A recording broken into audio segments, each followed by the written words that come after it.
ocasión, en la sección Entrevisto en Amir Valle a título personal, tengo el privilegio de conversar con alguien que se ha ganado el respeto y el cariño de muchos cubanos de varias generaciones. Alguien que ha conseguido además el récord envidiable en estos tiempos, sobre todo, de ser primero amigo de sus amigos, un verdadero amigo de sus amigos. Segundo, de ser uno de esos cubanos dignos que levantó su voz contra la dictadura y por ello fue marginado, reprimido e incluso cumplió prisión como parte de esa vergüenza en la historia cubana que se conoce como Primavera Negra de 2003. Y además de convertirse libro tras libro en uno de los más insignes poetas cubanos de las últimas décadas. Aunque esto, hay que decirlo claramente, él no se lo cree mucho. Es además uno de esos amigos con los que siempre es un placerazo hablar. Hablo, por supuesto, de Manuel Vázquez Portal. Bienvenido, querido amigo. Gracias, Amir. Me tiene ruborizado como una señorita escolar. Cuando tú empiezas con tu retaíla de elogio, a mí se me cae la cara. Que claro, es bueno que se me caiga porque ya no está muy presentable. Muy presentable. Manuel Vázquez Portal nació en Morón, Cuba, en 1951. Poeta y periodista de reconocida y premiada trayectoria en Cuba. Publicó en la isla los libros Del pecho como una gota, A mano abierta, Cantos iniciales, Un día de Pablo y Cascabeles. En 1995 ingresó en la agencia de prensa independiente Cuba Press y más tarde fundó el grupo de trabajo de Coro. Durante el proceso represivo conocido internacionalmente como Primavera Negra de 2003 en Cuba, fue condenado a 18 años de cárcel por ejercer el periodismo independiente. En junio de 2004 consiguió una licencia extrapenal por razones de salud gracias a una campaña internacional por su liberación. Ha publicado además Celda número 0, Poesía 2000, Escrito sin permiso, Testimonio 2007, Velo de cristal, Poemas 2009, la novela Un amor en los 80 en 2011, En el extraño viaje, Poemas 2015, Nada puedo enmendar de aquellos miércoles, Poesía 2016 y el ensayo Diciendo mal de mujer, apuntes críticos sobre poetisas cubanas en 2021. Con tantas lluvias al lomo, publicado por Ilíada Ediciones este 2022 y con mucho impacto ya en los lectores, es una antología personal que muestra un recorrido por su poesía escrita en las cárceles cubanas y en su exilio. Desde 2005 reside en Miami, donde ha ejercido el periodismo, sigue escribiendo y se divierte. Me gustaría empezar, Manuel, por algo que, en mi opinión, fue lo que caracterizó tu presencia en la literatura cubana en esos años en que todavía eras una cara visible de la literatura cubana hasta que tiempo después, de algún modo, tú te invisibilizaste o te invisibilizaron, para decirlo y conjugarlo correctamente. La poesía. Pero yo quiero que hagamos una parte entre el poeta y el escritor de literatura infantil, porque mucha gente siempre te ve a ti como poeta, pero no sabe que también tú obtuviste incluso premios importantes en Cuba en el género de la literatura infantil. Esos dos géneros, ¿cómo confluyen en ti en aquel periodo primero? Yo tengo un concepto un poco griego de lo que es la literatura. Para mí no existen narradores, ensayistas, poetas, decimistas, escritores para niños. Para mí existe una persona, por ejemplo, como Amir Valle, o como Sindo Pacheco, o como Onelio Jorge Cardoso, o como Alejo Carpentier. Es un poeta. No importa cómo tú escribas la poesía, si la haces con un tono escolar para niños, para que los niños te entiendan y te disfruten, o si la haces con un elevadísimo nivel, como pudiera ser el nivel de Los Pasos Perdidos, pero qué clase de poema sobre la exuberancia americana y sobre el sentimiento interior de los seres humanos es Los Pasos Perdidos. Entonces, ¿era Alejo un narrador o un poeta? Simplemente Alejo era un creador de sueños, un inventor de mundo, un Dios pequeño que escucha la música universal dictada por esa armonía del universo, que entonces convierte a Amir Valle en un gran vocero de la belleza. Y entonces, escribir para niños o escribir para adultos o para adúlteros es lo mismo, porque se hace con el mismo corazón y se hace con el mismo cerebro. Lo único que hace falta es ser poeta, como lo es Nicolás, por ejemplo, que lo estoy viendo detrás de ti. Aunque muchos lo nieguen, la poesía amatoria de Nicolás hay que reconocerla en toda la lengua española y en todas las lenguas posibles. Gústele a quien le guste y a quien no le guste también, porque el poeta no tiene bandos. El poeta simplemente es una fuente de iluminación, de luz, y por tanto, a veces esa luz apunta para los niños, a veces apunta para las jineteras y las ennoblece y las engrandece, o a veces apunta contra los tiranos y los desguaza, como hacen novela, por ejemplo, para citarla y compararla con el siglo de las luces. Todas las revoluciones y todos los tiranos están ahí en Las Palabras y los Muertos, que es una de las grandes novelas del siglo XX, y vamos a ver qué pasa porque se publicó ya en el 2002, o sea que es una novela del 2000, del siglo XXI. Entonces, yo no diferencio. Por ejemplo, para mí, María Virginia está de vacaciones, no es una novela para niños. Es una novela que me conmueve tanto como me conmovió Saint-Exupéry con El Pequeño Príncipe, o como me conmueve Rabindranath Tagore con su poesía mínima pero grandiosa. Y entonces yo no establezco esas cánones, esas etiquetas.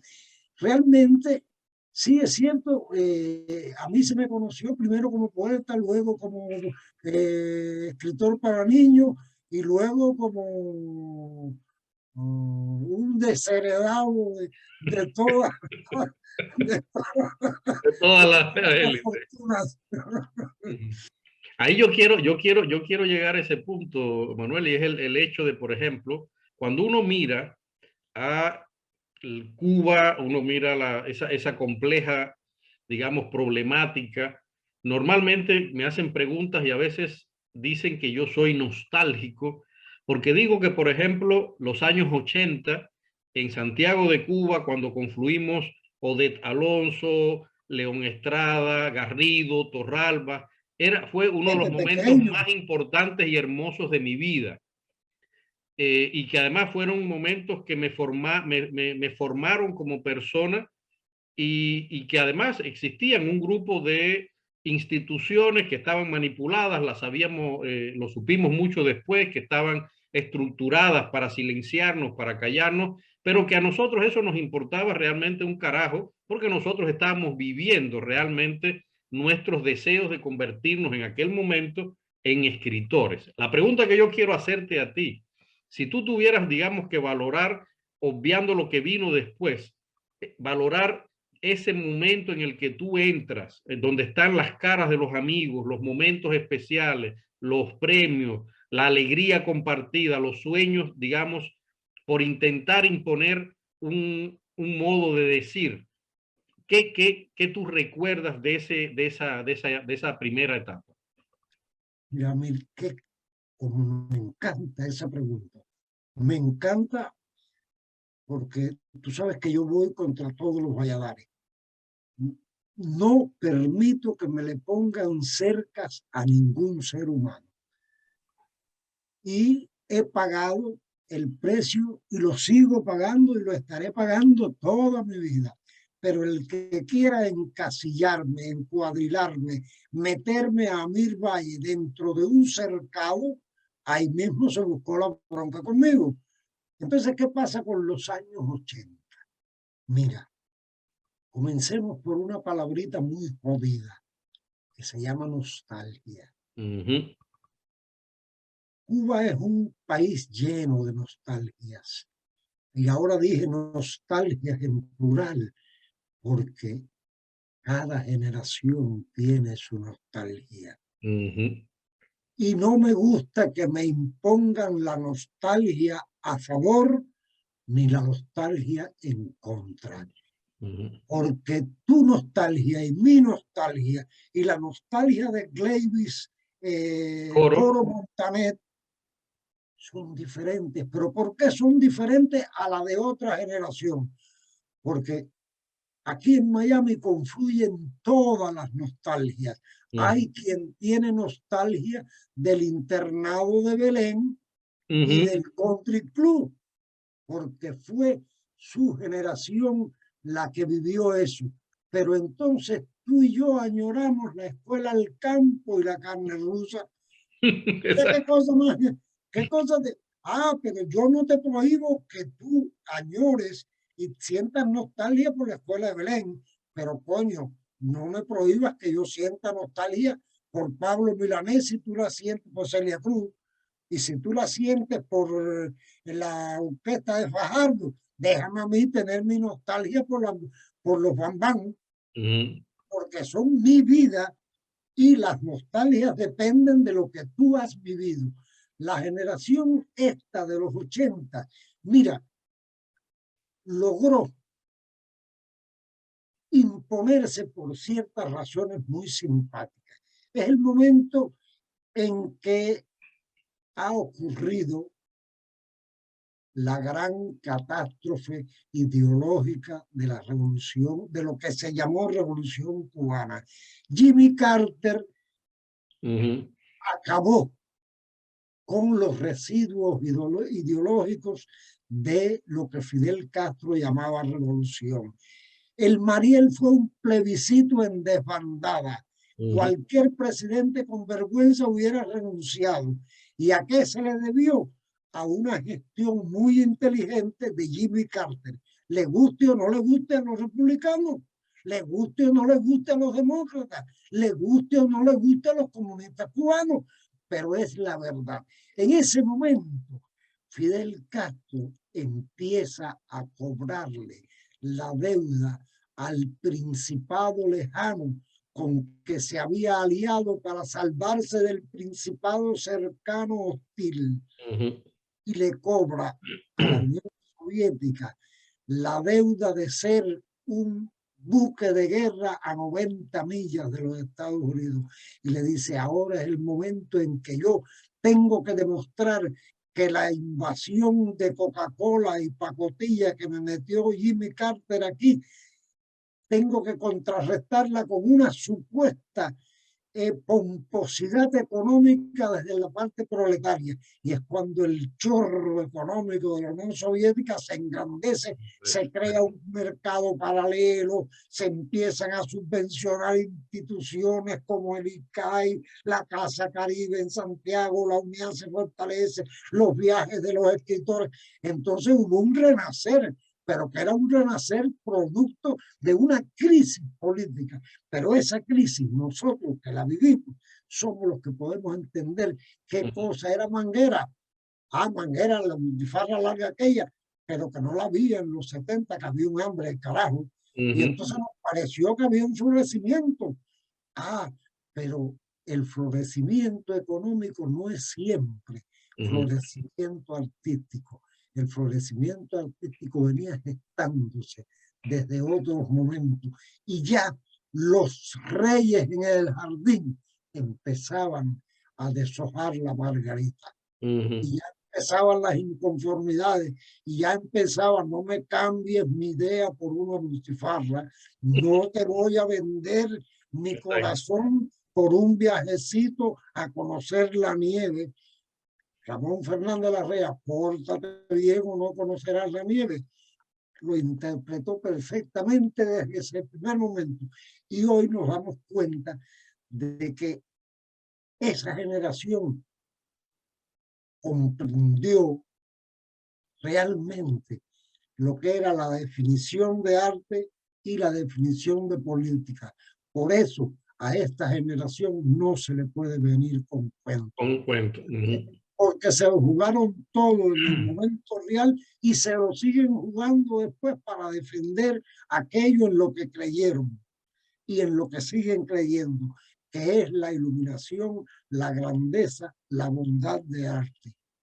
Manuel, en ese entorno, en esa época también, por lo menos en mi caso, yo suelo identificar mucho determinados sucesos, determinados momentos, determinadas alegrías o tristezas con las caras de aquellos amigos que de algún modo también se convirtieron en parte de lo que yo soy. Es decir, esos amigos que estuvieron, que uno siempre recuerda, que pasan los años y uno se da cuenta de que uno tiene deudas de gratitud con ellos, aunque muchas veces uno no se los diga. Y yo quiero que tú pienses en esa época qué amigos de en aquel entonces estuvieron ahí, te formaron, te ayudaron a configurar lo que tú lograste, que todavía permanezcan. Es decir, los que todavía permanezcan, ¿sabes a lo que me refiero?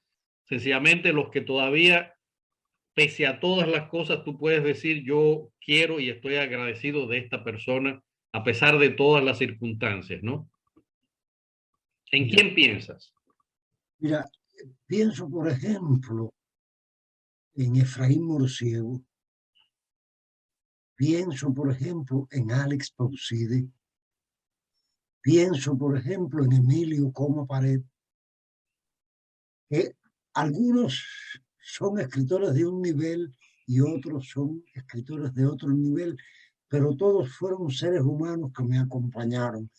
Pero ahora se me revuelve el corazón y se me rebosa de gente como Bernardo Márquez Ravelo, Exacto. de gente como Raúl Rivero, de gente como Nicolás Guillén, de gente como Nelio Jorge Cardoso, de gente como Alejo Carpentier, sobre quien hice mi tesis de grado sobre su novelística, y con los que tuve el gusto de hablar infinitamente. Pero ¿quién recuerda a Alicia Miranda y a Pepe Neira? Exacto. Pero ¿dónde está Luis Manuel García Méndez? ¿Dónde está Floirán Escobar? ¿Dónde está Angelito Escobar? ¿Dónde está León de la Hoz? ¿Dónde está Zoe Valdés? ¿Dónde está mi modosito y quieto mulato Leonardo Padura? ¿Dónde está Osvaldo Navarro? Osvaldo Navarro. ¿Dónde está Raúl Doblado del Rosario, Ibrahim Doblado del Rosario? ¿Dónde está Emelicio Vázquez? Vázquez Tamayo. ¿Dónde está Alfonso Quiñones? ¿En qué lugar de mi corazón y del mundo anda, por ejemplo, Noel Navarro? ¿Quién se acuerda, por ejemplo, de David Bussi? ¿Quién no recuerda a Lambia, Eloy Machado? Eloy Machado. Pero ¿quién no va a casa de su hermana Xiomara y tiene que atravesar Centro Habana y en una casona vieja llega y se toma un café hecho por Vertica y brindado por Amir Valle? ¿Es que acaso el corazón puede borrar las huellas de toda esa gente? ¿Dónde está el negrito Cos? ¿Dónde está Pedrito de la Hoz? ¿Dónde está Waldo Leiva, Rafael Carralero? ¿Dónde está, por ejemplo, así que me llega ahora de repente Reina María, esa poeta exquisita? ¿Dónde está Víctor Rodríguez Núñez? ¿Dónde está Ramoncito Fernández Larrea? Y entonces estoy hablando de escritores, porque ¿Dónde está Puri Fajé y su cine eminente? ¿Dónde está Dieguito Rodríguez Arché? ¿Dónde está, por ejemplo, así de repente aquellas novias que con el corazón angustiado y el pelo revuelto y la frente sudorosa, llegaban una tarde para darte un beso de esperanza porque ya se te estaba derrumbando el mundo y de repente dice, coño, era flaca y asmática, entera me cabía en medio abrazo. ¿Te recuerdas que sigue soñando, haciendo un gran periodismo y que sigue llamándose Lidia Señariceja? ¿Dónde está Verónica Pérez Cónina? ¿Dónde está? Bueno, es que sería una guía telefónica. Lo que te diría de mi corazón poblado de gente que ni ha cambiado de idea, ni se ha muerto, ni se van a morir, porque los poetas, los escritores, la gente que yo quiero son inmortales. Mientras yo viva, estarán vivos en mi corazón. Por eso, ¿dónde está Alvis Terra? ¿Dónde está Pedrito Mir? ¿Dónde está Renael González? ¿Dónde está aquel pésimo poeta del cual nos burlábamos todos, Efraín Neró? Forman parte de mi entorno, de mi nostalgia, de mis triunfos, de mis alegrías. ¿Dónde está Rómulo Loredo? ¿Dónde está Raúl González de Cascorro? ¿En su pésima literatura? No, en ese gran cuento que se llama Un centavo de sol para su alma.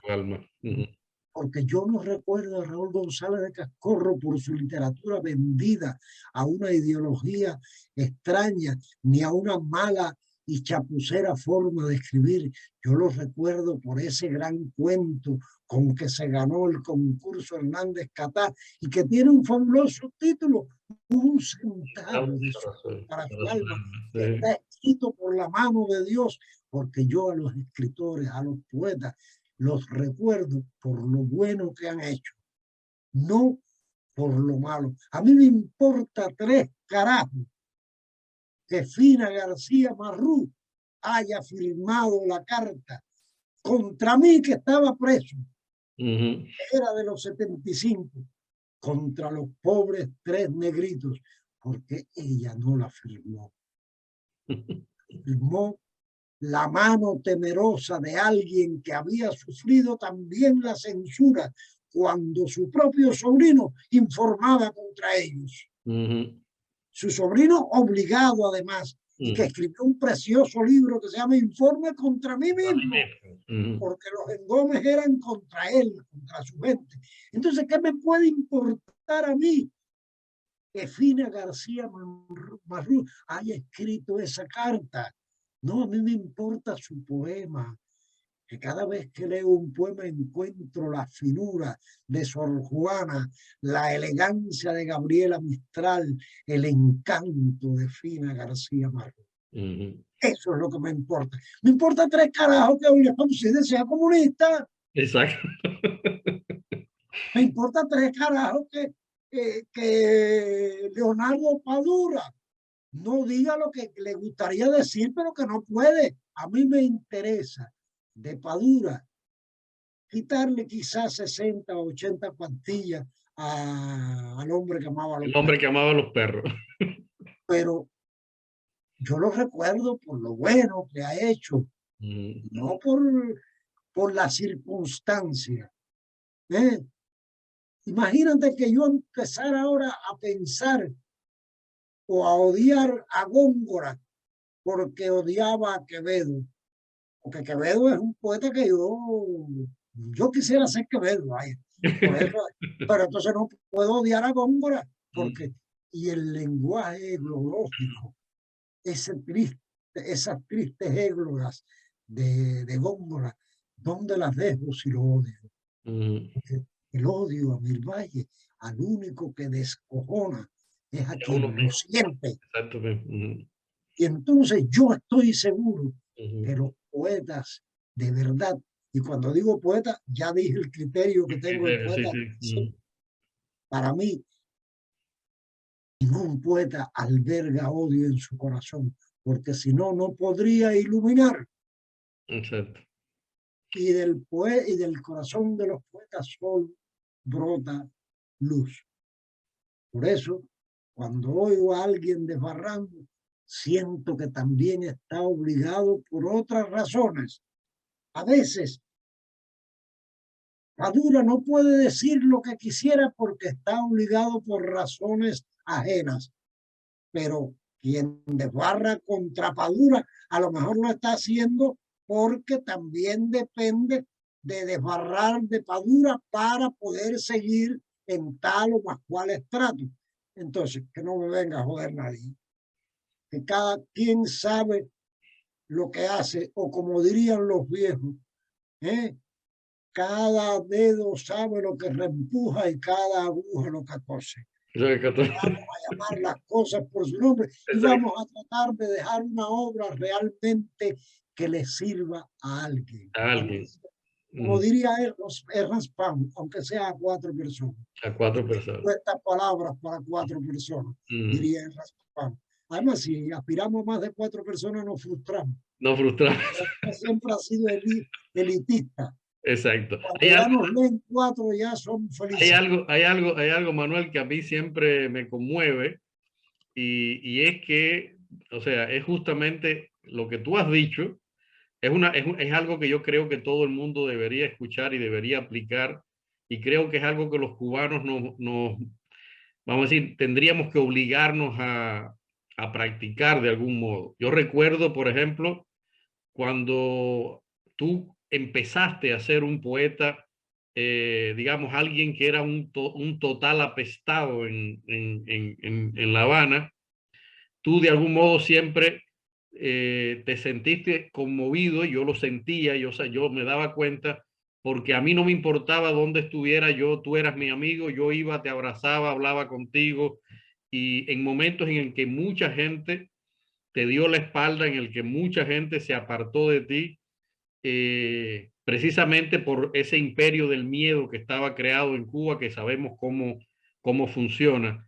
Y eso habla muy bien de ti porque nunca, y ha sido una de las cosas que más yo he admirado de ti, nunca te has dejado que los odios te inunden, y que has sabido comprender al otro y la posición del otro y el derecho que tiene cada persona a defenderse a su modo y del modo en el que encuentre.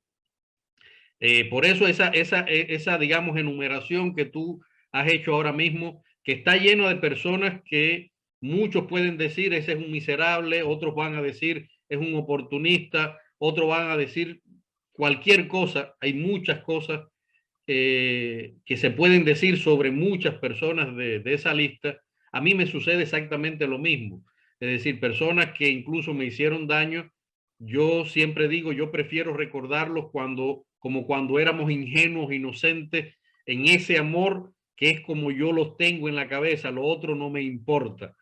Y también está eso, o sea, el hecho de que uno valore a la persona por la obra, y uno sabe que esa obra es inmortal y que si logra algo importante, eso va a perdurar siempre. Y por el otro lado, el hecho de que uno también quiere conservar a la limpieza del ser humano en esa otra persona. Uno quiere salvar lo que pueda ser salvable en esa otra persona, y uno lo intenta siempre, ¿no?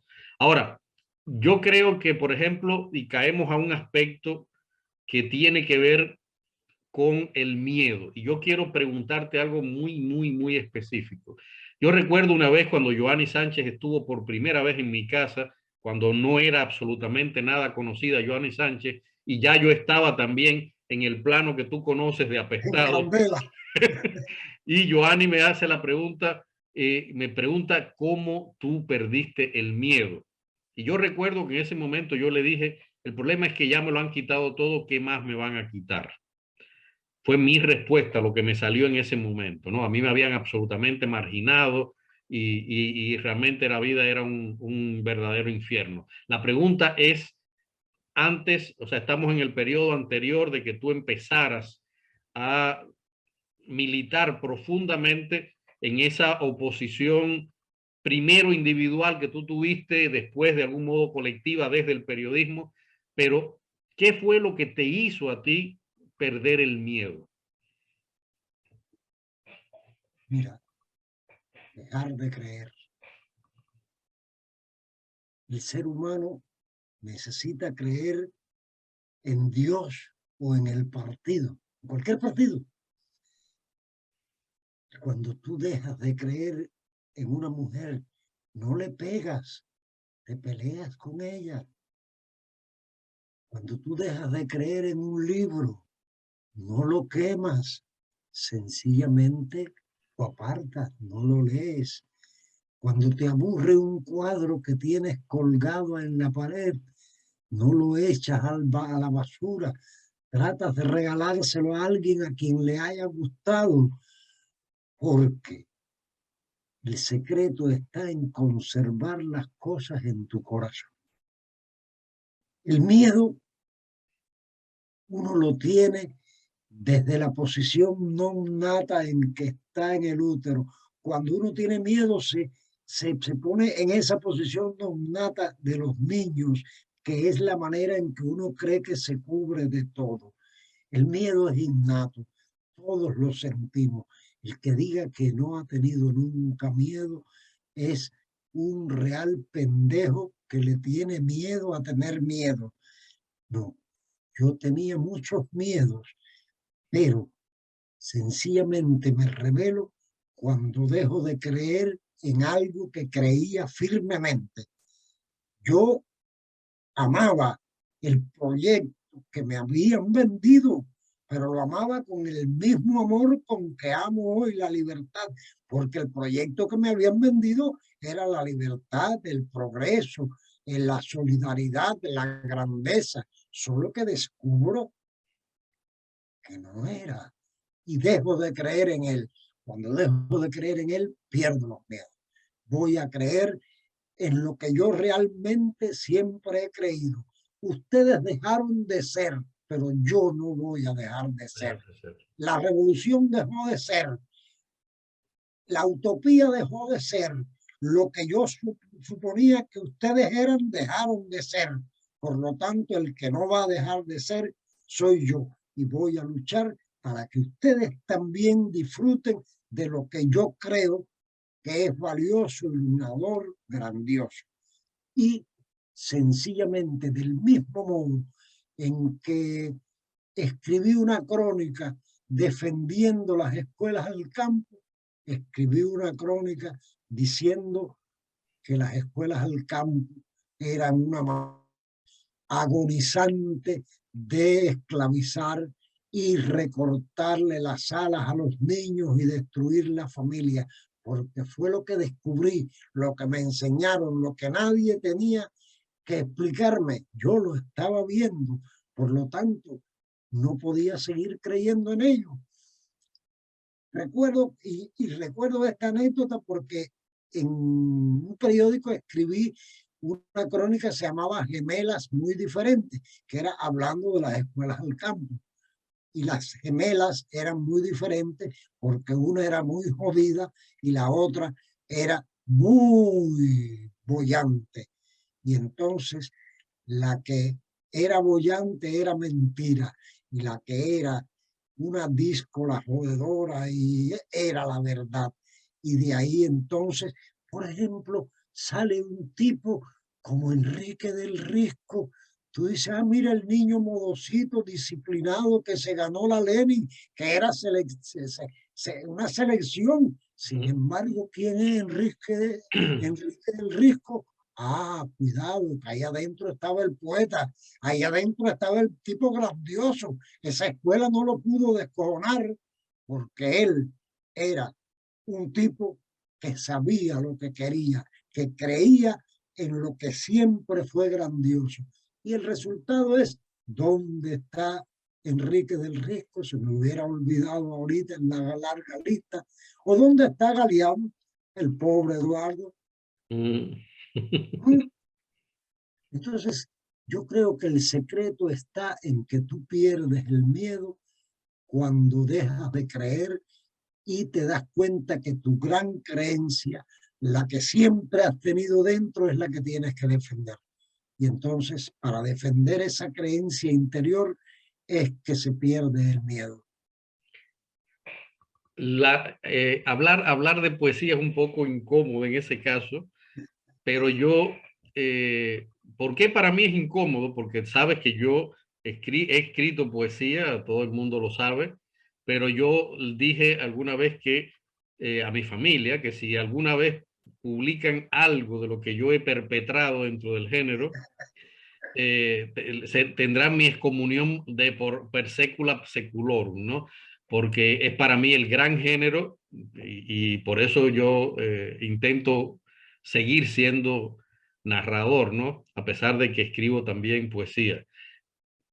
La poesía tiene, lo sabemos, tiene diferentes ámbitos y en tu caso, y es la parte a la que yo quiero precisar, yo recuerdo haberte leído en unos hermosos poemas de amor antes de todo lo que vino después en tu vida. Y creo que fui uno de los primeros también que leyó alguno de tus poemas escritos en la cárcel cuando tú saliste y me diste algunos de esos poemas, todavía los recuerdo.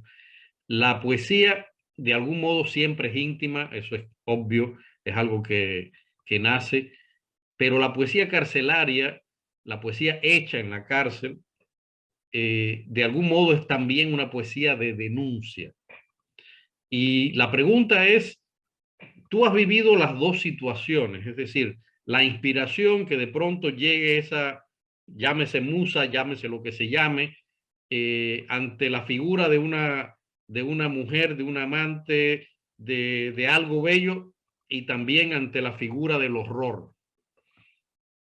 Me interesa mucho conocer en tu caso personal si tú notaste alguna, digamos, alguna diferencia en ese momento creativo, en ese momento vamos a decir, en el que uno recibe ese golpe de efecto y uno decide escribir algo. ¿Qué pasa en ese momento? En ambos ámbitos. Mira, Amir, tengo desgraciadamente que recordar, porque Martí siempre viene a salvarnos de alguna manera, ¿no? Porque los poetas son la iluminación. Martí era La la luz. iluminación, era la luz. Entonces, muy fiera y caprichosa es la poesía, y a decírselo vengo al pueblo honrado. Mira, la poesía es una manta, un escudo y un misil a veces. Lo que sí te puedo decir es que el poeta es poeta en todas las circunstancias. La poesía te visita en todas las circunstancias. No hay una poesía de la cárcel, una poesía de la playa y una poesía de la ciudad o una poesía del campo. Hay una poesía. La poesía, como es caprichosa y te visita donde quiera. Ahora, pobre de aquel que la poesía no lo visite ni siquiera en un apartamento de un Sheraton. Porque hay quien sabe firmar un cheque, pero no sabe escribir la palabra esperanza. Y entonces, para mí, la celda de castigo era un lugar que yo tuve que definir a los 3 o 4 días de estar allí. Y dije, bueno, ¿qué cosa es esta celda de castigo? 4 paredes que me encierran o la cabaña de un eremita que va a agradecer que el sol aparezca por su ventana todas las mañanas. Ah, no, espérate. Yo no voy a ser el sufridor el que se queja, la víctima de estos pobres diablos que me han encerrado. Yo voy a ser el eremita agradecido, el ermitaño noble, luminoso, que va a esperar y agradecer al universo que me deja ver las estrellas en la noche y el sol cuando cruza por mi ventanuco, y entonces voy a escribir esos poemas. Y ahí escribí Velo de Cristal, que es un poema escrito, un libro totalmente escrito en la cárcel, pero que tiene, por ejemplo, poemas deliciosos como, a ver, porque esto no puedo, este poema dedicado a Raúl Ferrer, un viejo comunista que yo adoraba porque era buenísima persona, Exacto. excelente poeta, me importa tres carajos que fuera comunista. Yo soy gusano, y él me pasaba la mano por la cabeza y me decía, tú eres del carajo, Manolito, tú eres del carajo, cuídate la lengua, muchacho. Y entonces, en la cárcel, se escribe un poema como este: mínimo galanteador, susurra en la oreja fina de la humilde clavellina, mínima canción de amor. Trémula luz, prendedor en la blusa de una hortensia, grácil y fugaz presencia que se marcha tal cual vino, placer suave, repentino que se posa en la conciencia. Es la cárcel de un tirano, por muy inmunda que sea, la que puede matar la poesía. No. No hay tirano que pueda contra la belleza, el buen humor y sobre todo con el agradecimiento del ser humano al universo y a Dios. Por eso surgen poemas como este en medio de una sórdida cárcel. Exactamente, así mismo es. Entonces, mira, le agradezco a Fidel Castro que me haya metido preso, porque no pudo matarme la poesía, y con ese dolor de no haberme podido matar la poesía se murió. Con tantas lluvias al lomo. Es el libro que tú me diste el privilegio de publicar en Ilíada Ediciones. Un libro que, por cierto, toda la gente que lo ha ido leyendo y han dicho que, o sea, si nos fijamos por todo lo que dice las redes sociales, Facebook, realmente todo el mundo habla muy bien de ese libro, ¿no? Como yo no creo en las redes sociales, porque mucha gente comenta cualquier disparate y cualquier cosa, yo tengo que decirte que creo que te lo comenté, fue un libro en el cual yo volví a revisitarte como poeta, y para mí fue muy interesante el recorrido vital que hay en este libro, ¿no? Y la pregunta es, vamos a hablar como si yo no supiera que este libro, de qué va este libro. Explícame a mí la génesis de este libro, por qué tú hiciste la selección de estos poemas, es decir, todo lo que tú creas que un hipotético lector debería saber para comprar o leer este libro.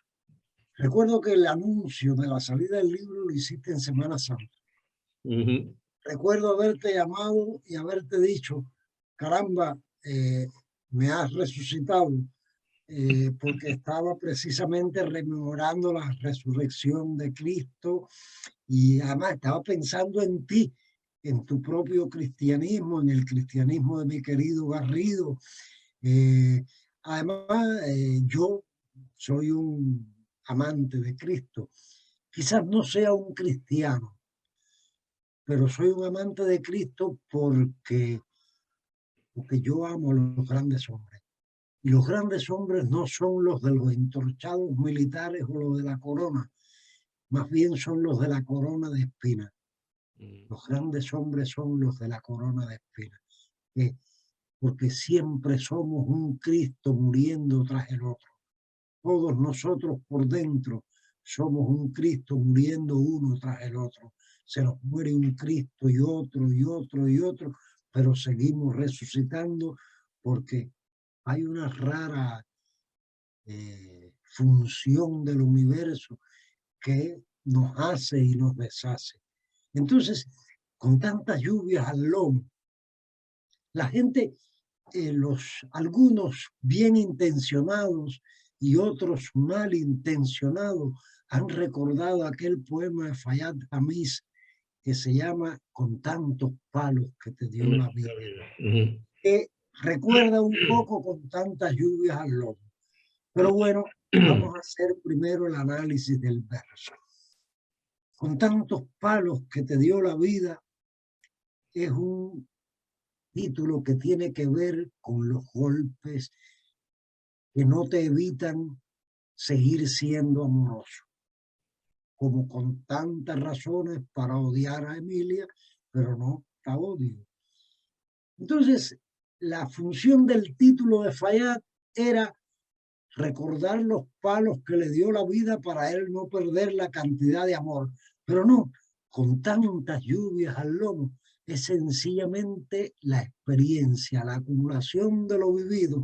Tiene que ver con el tiempo que se ha vivido y con el agradecimiento de ese tiempo que se ha vivido, no con los golpes que me dio la vida. No me interesan los golpes, me interesa con tanta lluvia, la experiencia que me ha dejado, que las tengo todas en el lomo, golpes y caricias.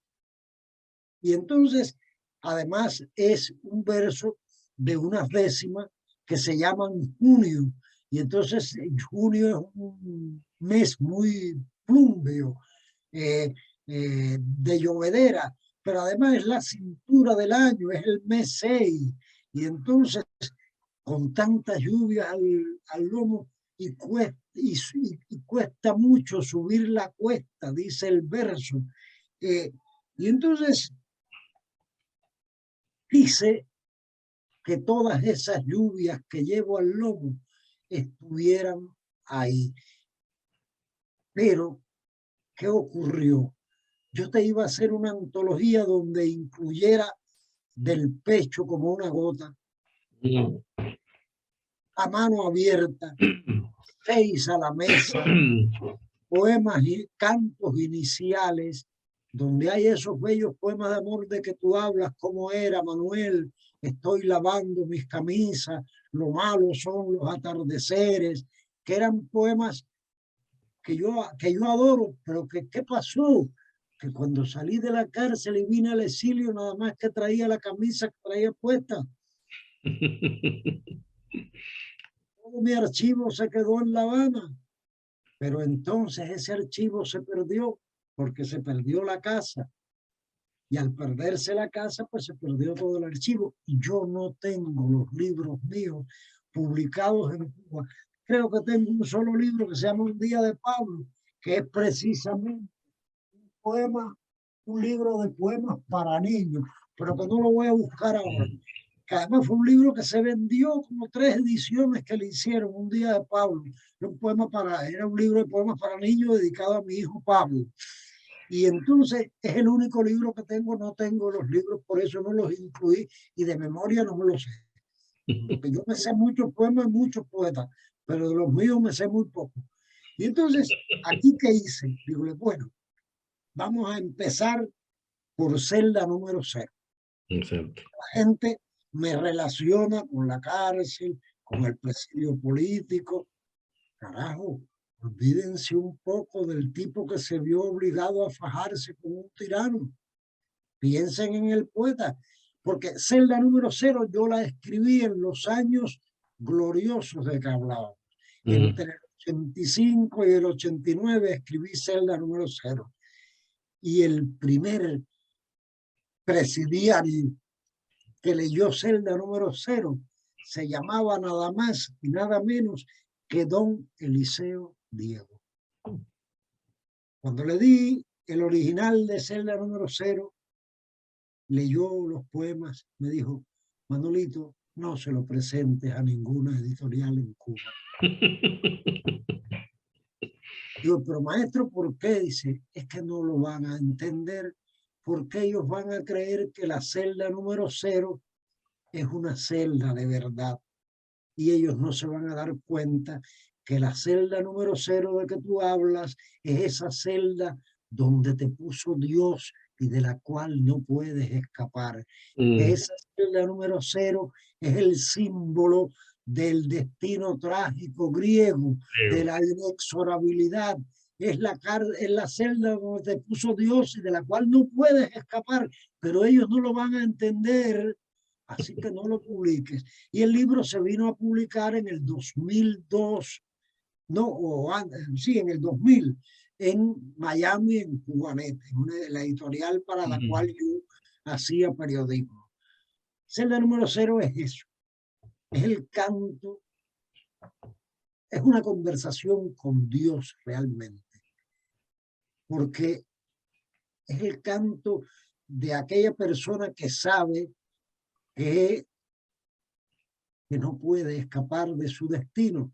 Y entonces tendría que leer los poemas para que la gente se dé cuenta de que realmente es un canto del desvalimiento, la impotencia, la pequeñez que es el ser humano frente a la grandeza, a lo magnificente del universo. Y por ahí arranqué. Después puse poemas de Velo de Cristal, que es el libro que sí es de la cárcel, pero donde hay poemas que no tienen nada que ver con la cárcel. Hay una parte del libro que se llama Poemas Celulares, porque ya estaban los móviles de moda y entonces ser un poema celular era una maravilla. Pero entonces, cogí la versión en inglés de Velo de Cristal. Entonces, hay poemas, por ejemplo, ¿quién se acuerda ahora del poeta Raúl Luis, que amaba lo antiguo y que protegía a los jóvenes desde la editorial Letras Cubanas y hacía antologías de poetas jóvenes para que no se le escaparan? Y entonces, la prisionera del Quibú. ¿Quién es la prisionera del Quibú? El que estaba preso era yo. El que estaba preso en ese momento era yo, pero había una prisionera del Quibú. El Quibú es un río apestoso que atraviesa desde la Lisa por allá el Palacio de las Convenciones, y donde único no tiene peste es en el pedacito del Palacio de las Convenciones, porque lo clarifican y le echan no sé cuántas sustancias para que se quita el Palacio de las Convenciones, no haya peste del Quibú. Pero la prisionera del Quibú es otra cosa. Si yo pudiera ser un caballero, el Amadís de Gaula, Percival o Roldán, quizás te liberara. Escucho por las noches gemir desde la torre del palacio, alta torre de cultos y rituales, y mírote de día pasar escurridiza, asustada, febril, enferma, cuchicheante en los labios apáticos del miedo. No alcanzas a ser tú, no significas nada, cuenco vacío en la memoria, solo en la voz del príncipe tu cuerpo llega a estatua, pero estás travestida, casi reconocible, eres una mixtura de dama y meretriz.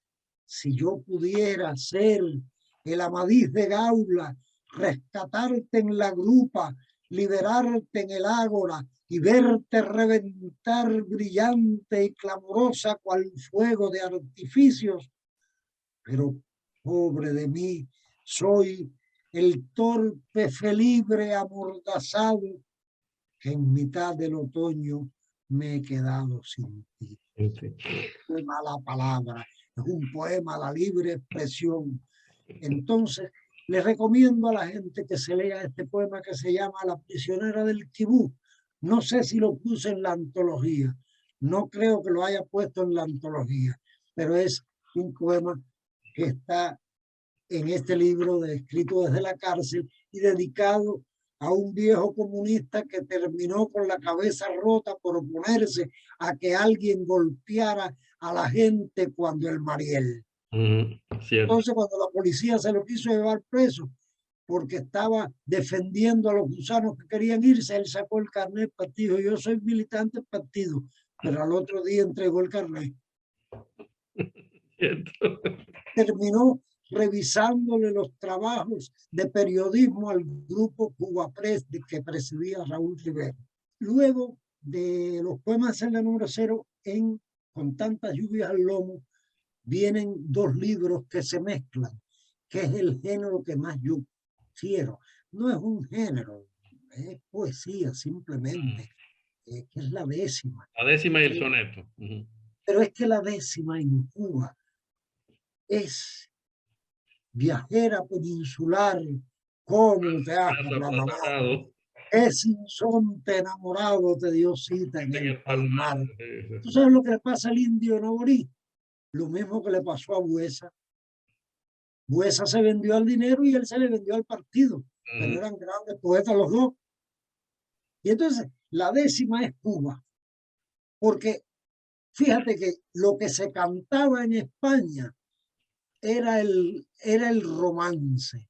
La décima creada por Espinel era una estrofa culta, esa no se podía cantar, se cantaba el romance. Sin embargo, como en Cuba todo cambia, entonces el romance comenzó a ser la estrofa culta en la cual Clemente Cenea escribe Fidelia, por ejemplo, o los grandes poetas escriben romances como Martí, que lo usa magníficamente, pero entonces la décima empezó a cantarse y esa es la que se canta.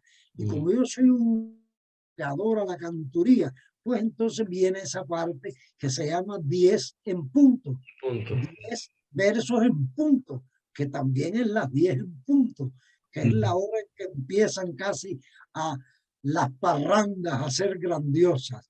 Entonces, esas décimas están formadas por un libro inédito que se llama Performance y por eso todos los poemas tienen el título de un cuadro. El rapto de las mulatas, sobre la jinetera, aguas territoriales, sobre los balseros, la última cena, sobre la mendicidad de la cena del 24 de diciembre en Cuba y cómo Cristo no se atreve a resucitar viendo la miseria que hay en Cuba. Entonces son décimas que yo adoro. Luego viene entonces el solo de sonetos, como sería un solo de violín o un solo de piano, solo de sonetos, que es un libro que se llama En el extraño viaje, porque esta vida es un extraño viaje que siempre conduce hacia la nada y el olvido, porque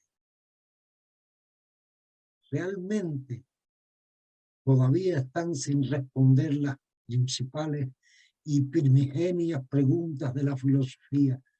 ¿De dónde? ¿Hacia dónde? ¿Cómo? ¿Cuándo? Entonces, el libro de sonetos es un poco eso.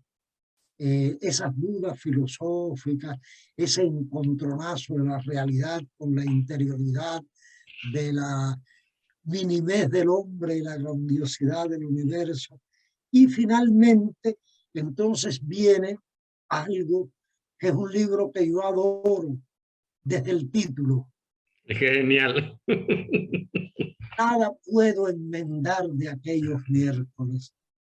No puedo darle los besos que dejé de darle a Verónica Pérez Cónena. No puedo darle los abrazos que dejé de darle en 20 años de enemistad a Raúl Rivero después de 40 años de amistad. No puedo salvar los errores ni puedo enmendar nada. La vida quedó hecha. Padura está ahí, le guste o no le guste a la gente. Alex Pauside está ahí, le guste o no le guste a la gente. Efraín Morciego no se ha muerto. Raúl Doblado e Ibrahim Doblado no se han muerto. Alejo Carpentier sigue hasta ahora siendo el mejor escritor cubano. Después le sigue un tipo que se llama Amir Valle, pero, pero el primero es Alejo. Y la poesía de Nicolás aún está viva, aunque él no esté ahí, y aunque se diga lo que le dé la gana sobre él, pero su poesía está ahí. Entonces, yo no puedo enmendar eso. Con tantas lluvias al lomo logró resucitarme, como te decía, porque después de con tantas lluvias al lomo, he preparado 2 libros que tenía pendientes. Uno que se llama Cartas Marcadas y que la editorial Ilíada va a publicar en el 20 aniversario de la Primavera Negra. Son cartas que nacieron marcadas, pero no trucadas. Son las cartas que le hice a mi esposa Yolanda y a mi hijo Gabriel desde la cárcel. Y por eso se va a llamar cartas marcadas, porque estar marcado en Cuba es del carajo, y son unas cartas que nacieron marcadas. Marcadas por el terror, pero sobre todo marcadas por el amor y la esperanza, por la fidelidad, la lealtad y la grandiosidad de Yolanda y de mi hijo Gabriel. Ese libro va a aparecer en marzo y vamos a hacer una gran presentación en Berlín, porque en ese momento coincide que la Universidad de la Costa Norte de Francia me ha invitado por 10 días a hablar sobre este libro por 10 días en Francia. Así que de Francia aprovecharé para visitar a mi hijo Manolo, que es vecino tuyo, y presentar cartas marcadas en Berlín. O sea, de Francia me iré a Berlín para presentar cartas marcadas. El otro libro es una novela que terminé impulsado por con tantas lluvias al lomo, y caramba, me faltan aguaceros. Espérate que voy a llover ahora mismo. Y entonces, ¿lo viste? Esta es la guardilla de la escritora. Ya lo vi, ya lo vi. Entonces apareció esto. Casi un ladrillo. Que se llama Olimpo Mínimo. Y es una novela que yo tenía pendiente desde Morón, cuando empezó a crecerme el descreimiento por lo que yo creía. Cuando descubrí que la revolución cubana era un pequeño, un mínimo Olimpo que se había inventado Fidel Castro, empecé a pensar en esta novela que se llama Olimpo Mínimo y que es una burla sobre todas las novelas que se han escrito sobre el tirano americano. Súbela un poquito. Aquí no me burlo solamente de Fidel Castro. Me burlo, por ejemplo, de García Márquez. Me burlo, por ejemplo, de Valle Inclán. Me burlo, por ejemplo, de Vargas Llosa. Ay, me burlo de Zoe Valdés. Y me burlo de Reinaldo Arena. Y me burlo de Norberto Fuentes. Y me burlo de Alcibiades Hidalgo. Porque si quieren los nombres de cómo se llama Norberto Fuentes, era un comilón. El personaje se llama Noveo Fuentes. Noveo Fuentes. ¿Y saben cómo se llama Raúl Castro en la novela? Se llama Mao Zedong a la Beoda. A la Beoda. ¿Y saben cómo se llama Silvio Rodríguez? El gran trovador cubano en la novela. Se llama Silvo del Grillo. Bueno, lo único, lo que más me llamó la atención fue que cuando la estabas escribiendo, me dijiste, me estoy divirtiendo como nunca me he divertido con nada. Es que me burlo de todo el mundo. Imagínate que la novela de Manolo Granado se llama Andire rompiendo el tiempo. En esta novela se llama así, pero la novela de Manolito Pereira se llama El comandante Cicuta. Que era veneno. Y entonces Claro. me burlé tanto hasta de mí mismo que no podía escribir una línea sin reírme. Yo nunca me había divertido tanto escribiendo. Jamás. Era una fiebre como de payaso hechizado. Hechizado. Sí, era una especie de fiesta del payaso hechizado. Y entonces, claro, todo eso que tú ves ahí, que lo marca, son todas las pifias que le encontré. Se le has encontrado, claro. Sí, Ahora, sí. ahora como tú ves, está en el refrigerador. Ahora está, Manuel, ahora está esperando. un par de preguntas para terminar. A ver, primero, todavía recuerdo cuando fuiste a visitarme allá a mi casa en Centro Habana, en la calle Rayo, para decirme que ibas a partir al exilio, y me presentaste a la señora Anka Feldhusen, que era la agregada cultural de Alemania en Cuba en ese entonces, y que curiosamente después se convirtió en una pieza fundamental para que mis hijos pudieran llegar acá a Alemania cuando me desterraron. Yo vine a Berlín, tú poco antes llegaste a Miami. La pregunta es, cuando tú llegas a Miami, normalmente desde fuera, desde Cuba, la propaganda que te hacen en Cuba, sobre todo, que nos hacen todo el tiempo, nos hablaban de Miami como el cementerio cultural de Cuba. La pregunta que yo quiero hacer es, ¿qué Miami tú encontraste y en qué sentido fue distinto a lo que nos habían dicho allá en Cuba? Mira, 2 días después de haber llegado a Miami, se aparecen a mi casa y tocan en mi casa 2 personajes. Venían, por supuesto, como debe ser, borrachos como Cuba. Y hablo no como la Cuba donde se guarda el virus, sino como la Cuba nuestra, Cuba grande. que ha estado borracha todo este tiempo. Y entonces, estos 2 personajes, ¿sabes quiénes eran? Es un secreto porque llegaron borrachos, muy borrachos, y venían manejando, que es lo peor. Pues nada, uno se llamaba Manolo Sosa y el otro se llamaba Cinto Pacheco. Y entonces, ¿sabes cuál era el regalo que me traía Manolo Sosa? Un disco donde había guardado todas las crónicas y todo el trabajo periodístico y desde la cárcel que había escrito su amigo desconocido, porque no se conocían personalmente, Manuel Vázquez Portal. Ese fue el regalo que me trajo Manolo.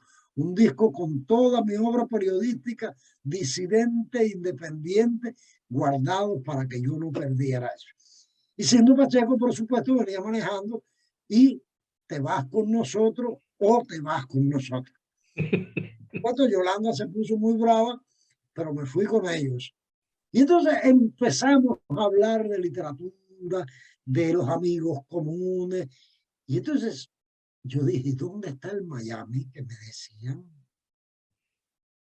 ¿Dónde está el Miami? Pero 3 días después me seguí encontrando escritores y más escritores. Digo, coño, yo creo que Miami está en La Habana realmente. La gente se está yendo para La Habana, para acá. Entonces, el Miami que me habían pintado no tenía nada que ver, porque entonces a mi casa fueron congresistas, viejos luchadores contra Fidel Castro, Roberto Martín Pérez fue a visitarme, todo el exilio me recibieron como si hubiera llegado el príncipe de Morón a la ciudad de Condal de Miami.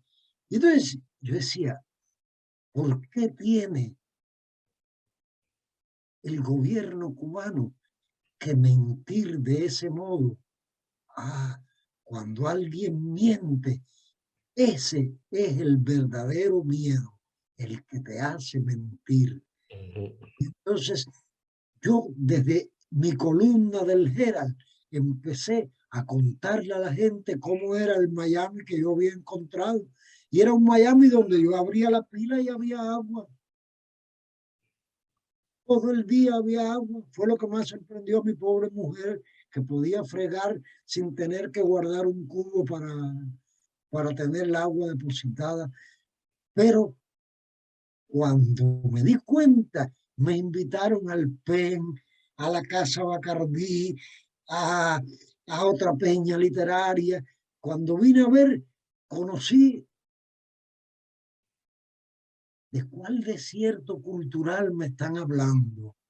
No, si esto es como la magnificencia tropical que pinta Alejo Carpentier en Los Pasos Perdidos. Aquí donde quiera hay una yagruma, donde quiera hay un colibrí rondando la poesía y creciendo en novelas. Y aquí está. No, la que se ha quedado sola es La Habana y Santiago. Y menos mal que en Villa Clara está Arístides Vega y una lista enorme de gente que quiero y que está allí todavía. Y que en La Habana está Roberto Manzano. Si no, estarían muy solos.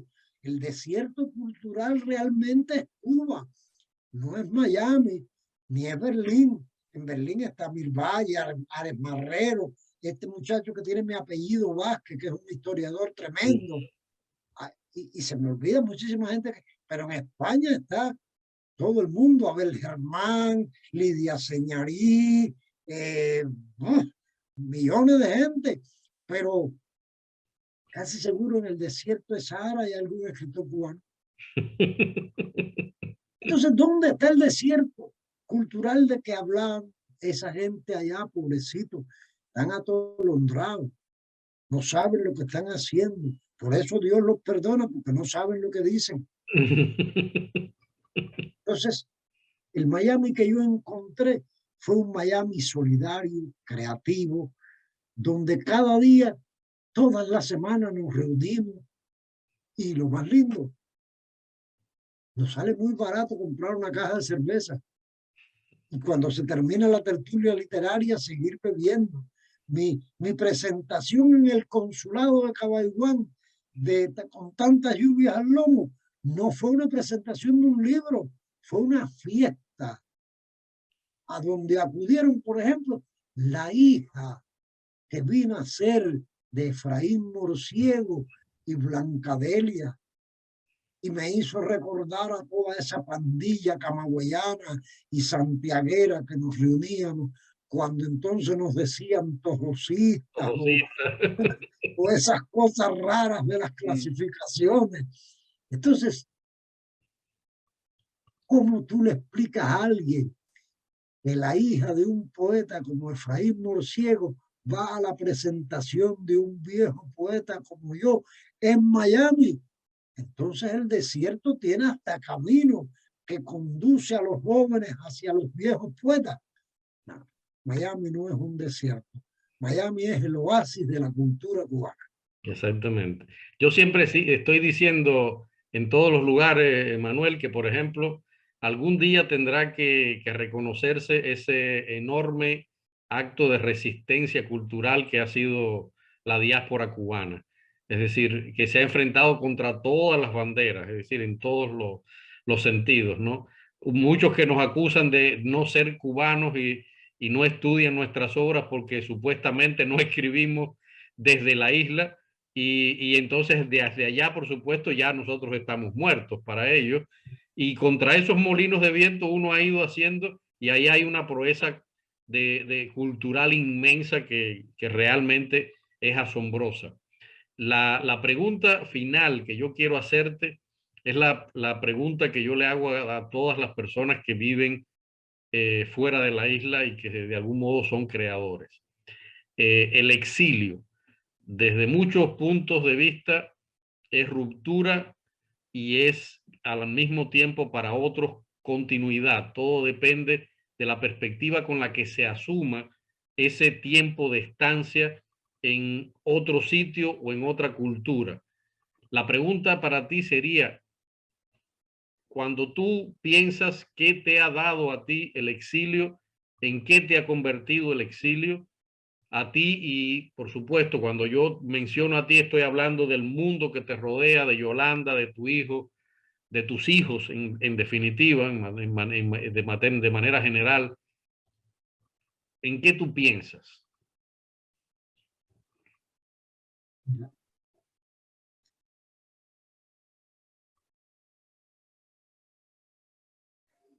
Me revolviste una cantidad de cosas que me hiciste recordar a Immanuel Kant, a Friedrich Nietzsche, a Walt Whitman y sobre todo a Milán Kundera.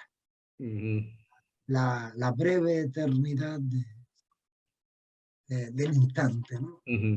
La insoportable levedad del ser, del instante. No es más que la teoría del eterno retorno de Nietzsche, que ya Immanuel Kant lo había dicho, y que en fin de cuentas todo lo que hacemos es repetir el mismo libro que se escribió desde el desencantado de su alma para acá. Y que, mira, en el exilio me pasa lo mismo que me pasó con la celda. A mí personalmente. Conviertes tu celda en una sala de tortura o en la cabaña del eremita. Tú conviertes el exilio en una agonía o en un disfrute. Mis hijos y mis nietos ya no volverán nunca a Cuba, porque ya ni siquiera el idioma es el...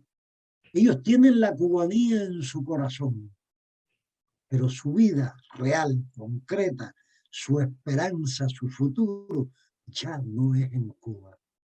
Porque que no hagan callo las cosas en el alma ni en el cuerpo, pasar por todo una vez solo y ligero, diría desde el exilio León Felipe en el poema Romero, y es que esos somos romeros, solo romeros, siempre en busca de caminos nuevos, que no hagan callo las cosas en el alma ni en el cuerpo.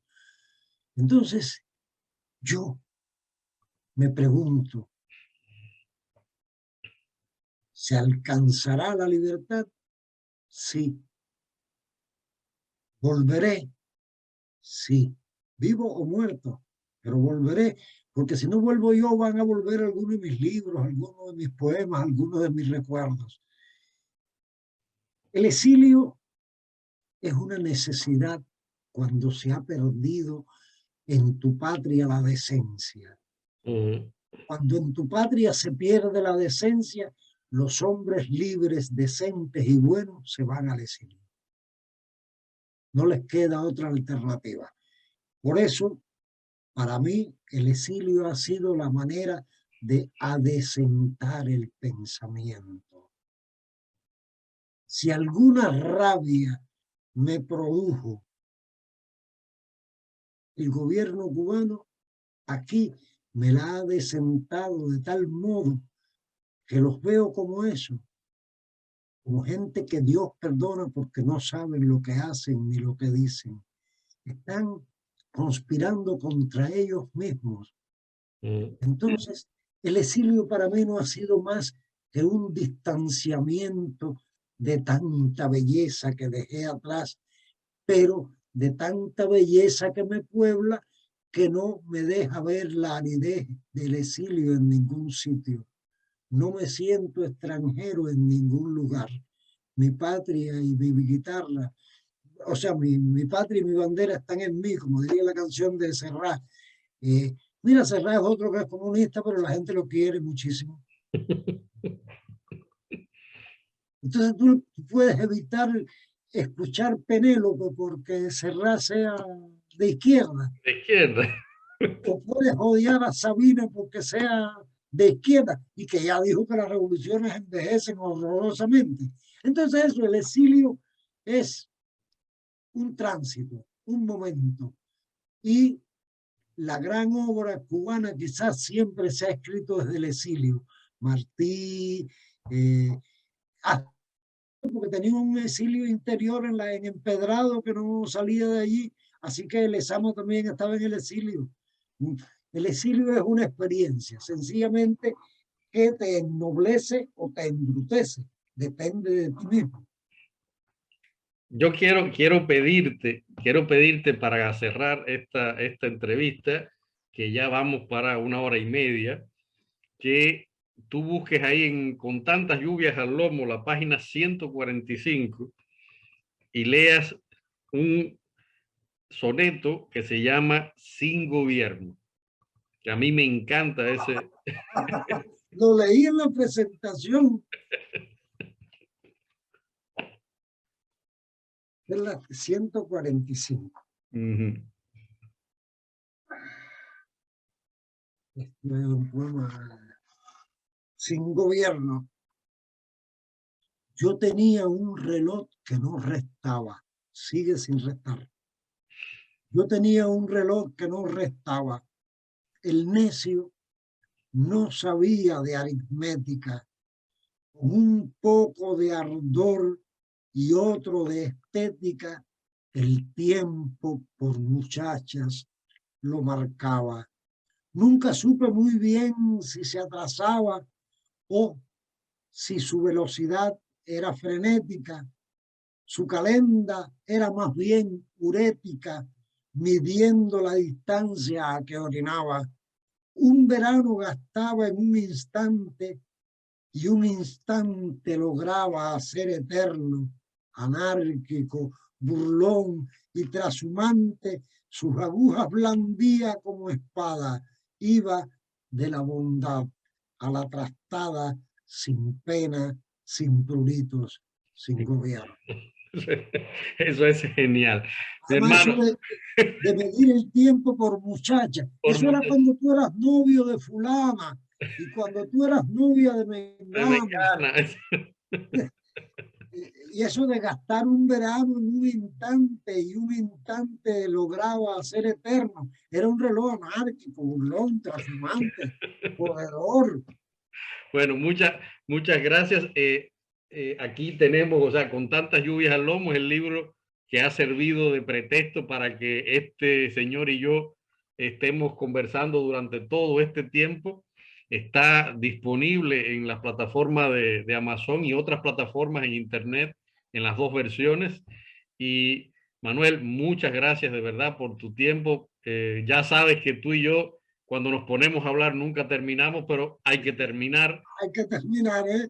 Y mira, yo te agradezco a ti. Aquí el agradecido como un perro. ¿Dónde andará Rafael Alcides? Rafael Alcides. El agradecido como un perro soy yo, Amir. Porque el día que no te agradezca voy a dejar de amarte, y el día que te deje de amar a ti y a mucha gente que como tú pueblan mi corazón, voy a dejar de ser yo. Así que muchas gracias, Amir. Si te ha gustado este video, suscríbete al canal, comparte con tus amigos en las redes sociales y activa la campanita de las notificaciones para que te avisemos cuando publiquemos un nuevo video. Muchas gracias.